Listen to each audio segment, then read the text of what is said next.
சத்து மாவு கொஞ்சம் எடுத்துக்கிட்டேன். அதில் வந்து தேங்காய், நாட்டு சர்க்கரை போட்டு உருண்டை பிடிச்சி ஆவியில் வேக வச்சுட்டேன்னா இதே மாதிரி நல்ல டேஸ்ட்டாக இருக்கும். இதை வந்து காலையில் டிஃபனுக்கு எடுத்துட்டேன். இன்றைக்கி வந்து எனக்கு சளி ரொம்ப இருந்துச்சு. அதுக்காக 2 கப்பு தண்ணியில் 1 வெத்தலை, ஜீரகம், நல்ல மிளகு, கொத்தமல்லி, நாட்டு சர்க்கரை இல்லை கருப்பட்டி போட்டு 1 கப்பு வார வரைக்கும் வேக வச்சு காய்ச்சி குடிச்சிட்டேன்னா சளி வந்து நல்லா போகும். வெற்றிலை வந்து சளியை எடுக்கிறதுக்கு ரொம்பவும் நல்லது. வாங்கியிருந்தேன். மீனில் வந்து மாங்காய், முருங்கைக்காய், பச்சை மிளகாய் போட்டு மீன் தான்.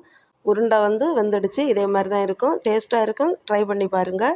அதுக்கப்புறம் நீளமான பயறு கூட்டு தான் வச்சுருந்தேன். பயறு, பச்சை மிளகாய், வெங்காயம் போட்டு பொரியல். அது கஷாயம் 1 கப்பாக வந்து காஞ்சி ஆறுனதும் எடுத்து குடிச்சிட்டேன்னா சளி வந்து போயிடும். 3 நாள் குடிக்கணும். நாளைக்கு இன்னொரு விலாகில் பார்க்கலாம்.